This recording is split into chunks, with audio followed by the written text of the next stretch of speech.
I have been associated with Jammu Kashmir Coalition of Civil Society from last 17 years. It was created in the year 2000 in the month of June. And during that time I was a student and I was doing my masters in mass communication and journalism from Kashmir University.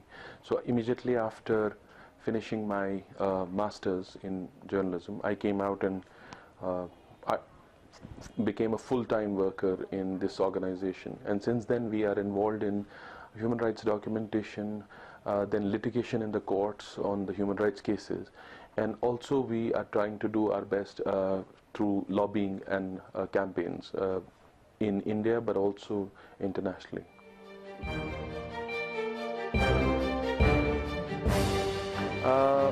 There are numerable challenges which we are faced with.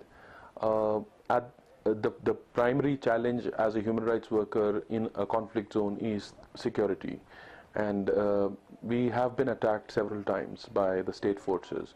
My colleagues, the president of our organization, Advocate Pervaiz, was shot at in 1995, and then he was again attacked in the year 2005 and then again in 2008. I was attacked in the year 2004, and my colleague Asya Janani, who used to work with us, she died in that bomb blast in which we were attacked. Our car was attacked, and our driver also died, Ghulam Nabi. I was injured, and in that incident my right leg was amputated, so I was hospitalized for a long time. And since then we have seen that these attacks have gone on. We have faced threats, intimidation from the state. Pervaiz was denied passport for 12 years. I was arrested and kept in detention for 76 days in Kot Palwal jail. We don't seek any funds from institutions. So therefore, having resources, monetary resources for the kind of work which we are doing is very difficult. Because we don't take money from governments, we don't take money from institutions, we collect money from individuals. So it's not easy for us to every time collect money. So that's a challenge for us. Then the other challenge is because in this conflict what happens is that a lot of people do not even understand sometimes the work which we are doing. So they also get confused with our work. So there are sometimes when we have seen even people from resistance who have questioned us and who have criticized us. Of course, we felt that it was because they lacked understanding about our work. They lacked comprehensive understanding about our work. So that was the reason why they also sometimes unnecessarily become hurdles.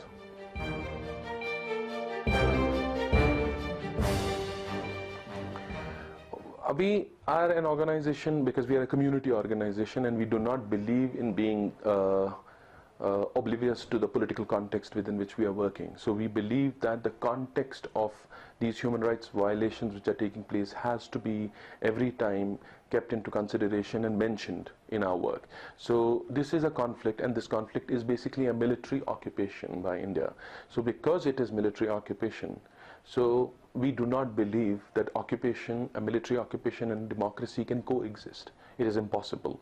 So government of India has this claim that it is democratic here in Kashmir as well, because they say that they carry on elections and they have institutions. But our work, which we have done, sustained documentation, we have through our documentation and engagement with the courts and the other institutions of government here, we have through that work actually proved that these institutions are not sincerely working for protecting the human rights of the people, because they are concerned about protecting the interests of the military occupation. So it is our work which has proved that the government of India is not actually truthful when it says that they are protecting the democratic interests of this place, because we have seen that the democracy has always been murdered by the government of India in Jammu and Kashmir. So we are not in doubt that there is no democracy here. There is absolute impunity, there is absolute lawlessness, and it is a militarized governance in Jammu and Kashmir.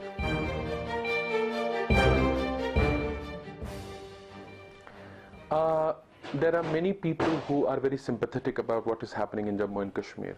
There are many people who I mean, somehow relate with the pain of the people of Jammu and Kashmir, but it is not enough, because there is a vast majority internationally which is not aware, which is ignorant about Jammu and Kashmir.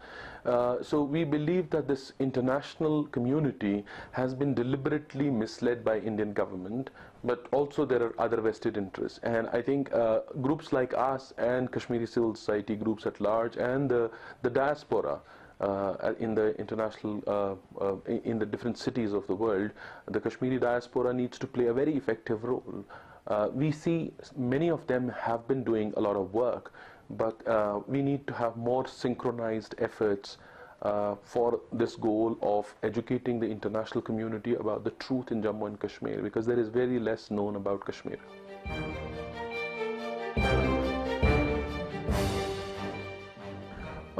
The government strategy is only one strategy. They want to control the people of Jammu and Kashmir at any cost. They are willing to pay any cost.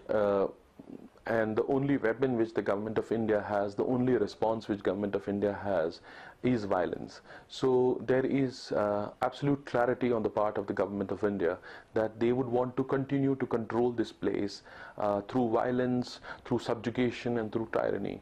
And that's what they have done, and they continue to do so. There is no change in the attitude and the understanding of the government of India.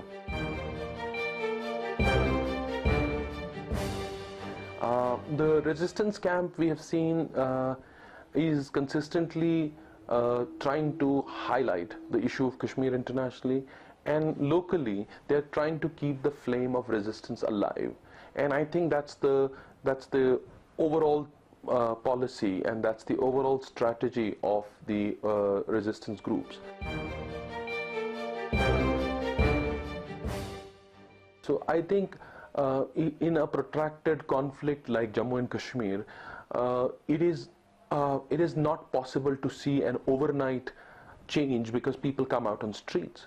So I understand that a lot of young people today are feeling very frustrated with lack of results of 2008, 2010 and 2016 uprisings. But they have actually forgotten that the resistance was far more intensified also even in 1990. So we are perhaps, of course, moving ahead, marching ahead. The struggle is getting intensified. More and more people are getting involved. Educated people are getting involved. So I think we need not lose hope by thinking that the results have not come, because the results will slowly come forward, and we have seen a lot of results because government of India is pressurized. Even now, one of the best results which has come out of the uprisings in Jammu and Kashmir is that there is a significant percent of population in India which has started talking about Kashmir. There are many people who have expressed concern with what government of India is doing here. There was a time when they did not even know what was happening. So the awareness level in India, the awareness level in international community is increasing on Kashmir, and I think we need not lose hope.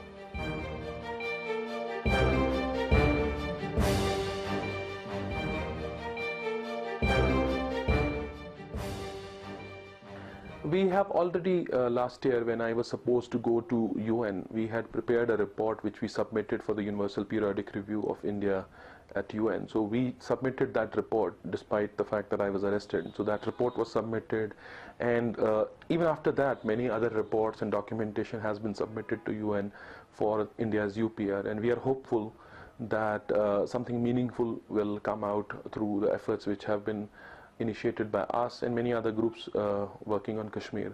So we are hopeful that India's UPR will highlight the situation in Jammu and Kashmir.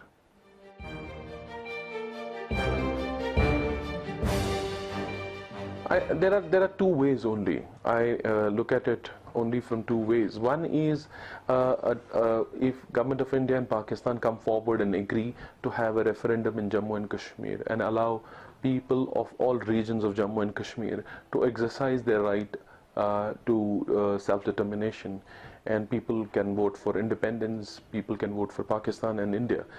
And if government of India and Pakistan are unwilling to have a referendum here, because the referendum is the only democratic way of resolving the issue of Jammu and Kashmir. But if, for example, they are not ready, the only other way is dialogue. tripartite dialogue in which India, Pakistan, and the Kashmiri leadership talk and agree on a negotiated settlement. We believe that that's the only those are the only two options which we have. War is not an option. We don't think that Kashmiri society can afford a war, because we have been in war from last 70 years. For people of Kashmir, the war is ongoing. It needs to stop now. We, as Kashmiri people, cannot afford this war to get intensified. So for us, it would be absurd to believe that war or confrontation would resolve Kashmir, because confrontation has taken a huge toll on the population of Jammu and Kashmir. So we believe that either referendum or otherwise negotiated settlement through a dialogue process between India, Pakistan, and the Kashmiri leadership is the way out.